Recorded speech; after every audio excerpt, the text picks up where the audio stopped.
Winners class admit சார்பாக நாளைக்கு சனிக்கிழமை ஆஃபீஸ் அசிஸ்டன்ட் காஃபிஸ்ட் அட்டெண்டர் எக்ஸாம் எழுதுறவங்களுக்கும் ஞாயிற்றுக்கிழமை நாளை மறுதினம் ஞாயிற்றுக்கிழமை வந்து watchman night watchman gardener massage cleaning work இல்லையா இந்த தேர்வு எழுத செல்லக்கூடிய நண்பர்கள் எல்லாருக்குமே நாங்கள் வந்து வாழ்த்துக்கள் தெரிவித்துக் கொள்கிறோம்.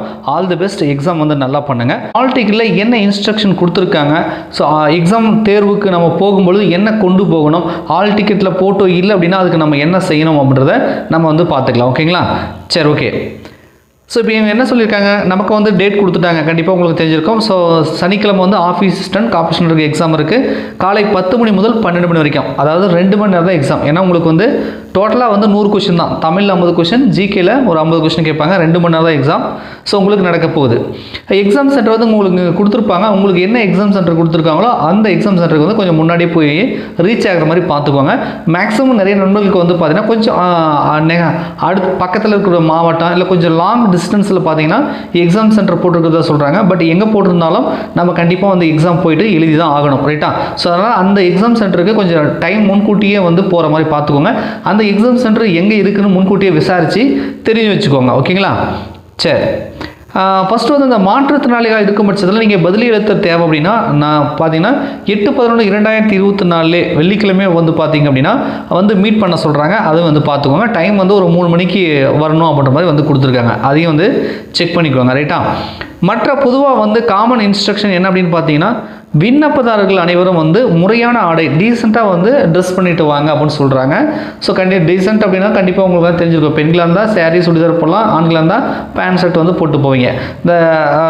இந்த ஷார்ட்ஸ் போட்டு போகிறது இந்த மாதிரி இது போட்டு போகிறதுலாம் வந்து இது பண்ணக்கூடாது. அதாவது முறையான ஆடைனா டீசெண்டாக இருக்கணுன்றது தான், ரைட்டா? ஸோ அதை பார்த்து இது பண்ணிக்கோங்க. அது ஒரு பெரிய விஷயம் இல்லை, ரைட்டா? அடுத்தது தேர்வு தினத்தன்றது எக்ஸாம் அப்போ நுழைவுச் சீட்டு, அதாவது ஹால் டிக்கெட், ரைட்டா? ஹால் டிக்கெட் தங்களது புகைப்படம் உள்ள அடையாள அட்டை அசல் ஒன்றையும் கட்டாயம் கொண்டு வர வேண்டும். ஸோ கண்டிப்பாக அந்த ஹால் டிக்கெட்டை பிரிண்ட் அவுட் போட்டுக்கோங்க. ஹால் டிக்கெட்டை பிரிண்ட் அவுட் போட்டு ஹால் டிக்கெட் ப்ளஸ் வந்து ஒரு ஐடி கார்டு, அது ஒரிஜினல் ஐடி கார்டு வந்து கொண்டு வரணும். அதில் வந்து உங்கள் ஃபோட்டோ இருக்கிற மாதிரி இருக்கணும், ரைட்டா? அது எந்த மாதிரியான ஐடி கார்டாக இருக்கலாம்னா ஆதார் கார்டாக இருக்கலாம், பேன் கார்டாக இருக்கலாம், டிரைவிங் லைசன்ஸாக இருக்கலாம், அரசால் அங்கீகரிக்கப்பட்ட அரசால் வழங்கப்பட்ட ஒரு அடையாள அட்டையாக வந்து இருக்கலாம். அதை வந்து நீங்கள் தாராளமாக வந்து கொண்டு போகலாம், ரைட்டா? ஸோ இது சொல்லியிருக்காங்க.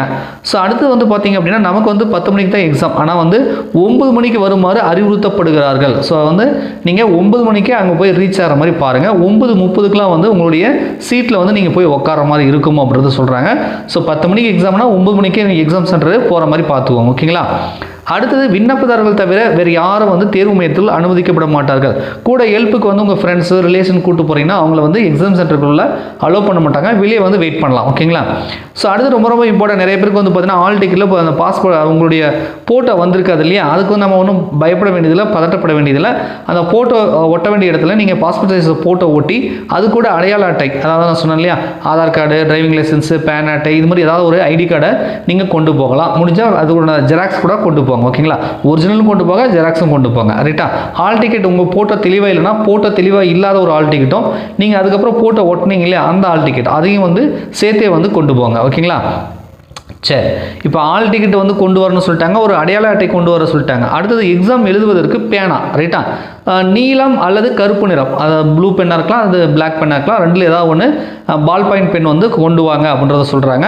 அதுக்கப்புறம் உங்களுக்கு தேவைப்பட்டுச்சு அப்படின்னா வாட்டர் கொண்டு போகலாம். அந்த வாட்டர் வந்து அந்த தண்ணி வந்து உள்ளே இருக்கிற மாதிரி தெரிகிற மாதிரி இருக்கக்கூடிய பாட்டிலாக இருந்தால் கொண்டு போகலாம், ரைட்டா? நிறமற்ற தெளிவாக தெரிகின்ற தண்ணீர் பாட்டில் அப்படின்றத குறிப்பிட்டிருக்காங்க. ஸோ வாட்டர் தேவைப்பட்டுச்சுன்னா வந்து கொண்டு போங்க, இல்லைனா ஒன்றும் பிரச்சனை ஒன்றும் கிடையாது, ரைட்டா?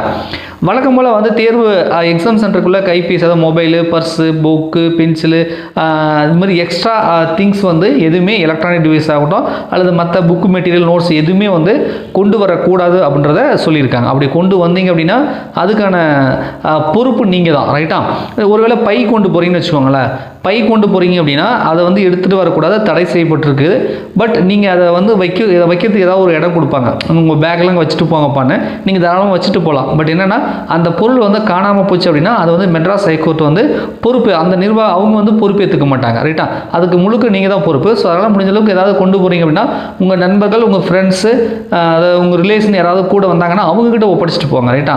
ஸோ காஸ்ட்லியான பொருட்கள் வந்து கொண்டு போகிறத முதல்ல அவாய்ட் பண்ணுங்கள். மேபி ஏதாவது மிஸ் ஆகிறதுக்கும் வாய்ப்புகள் இருக்குது, கொஞ்சம் கேர்ஃபுல்லாக போங்க, ரைட்டா?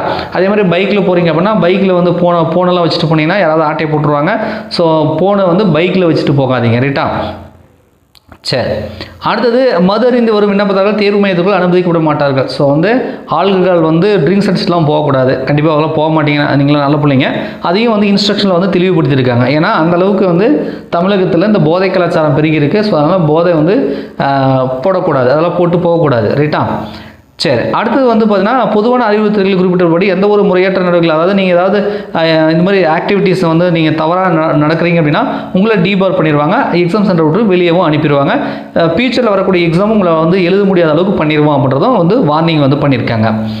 விண்ணப்பதாரர்கள் நுழைவுச்சீட்டில் எழுதக்கூடாது. ஹால் டிக்கெட்டில் வந்து நீங்கள் வேறு எதுவும் எழுதக்கூடாது. ரைட்டா? ஹால் டிக்கெட்டை பிரிண்ட் அவுட் தான் போட்டு போன முடியும், அதில் எதுவும் நீங்கள் எழுதக்கூடாது அப்படின்றதும் குறிப்பிட்டிருக்காங்க. ஸோ மாற்றுத்திறனாளிகளாக இருந்தீங்கன்னா 1 மணி நேரத்துக்கு 20 நிமிடங்கள் கூடுதலாக தராங்க. அப்போ 2 மணி நேரத்துக்கு 40 நிமிஷம் வந்து எக்ஸ்ட்ரா உங்களுக்கு வந்து டைம் வந்து கொடுப்பாங்க அப்படின்றத வந்து குறிப்பிட்டிருக்காங்க. இதுதான் வந்து ஹால் டிக்கெட்டில் கொடுத்துருக்கூடிய இன்ஸ்ட்ரக்ஷன். இதில் வந்து பேசிக்காக நம்ம சொல்லணும்னா எக்ஸாமுக்கு போகும்போது ஹால் டிக்கெட் கொண்டு போகணும் ஒன்று, அது கூட அடையாள அட்டை வந்து ஒரு ஐடி கார்டு வந்து கொண்டு போகணும்.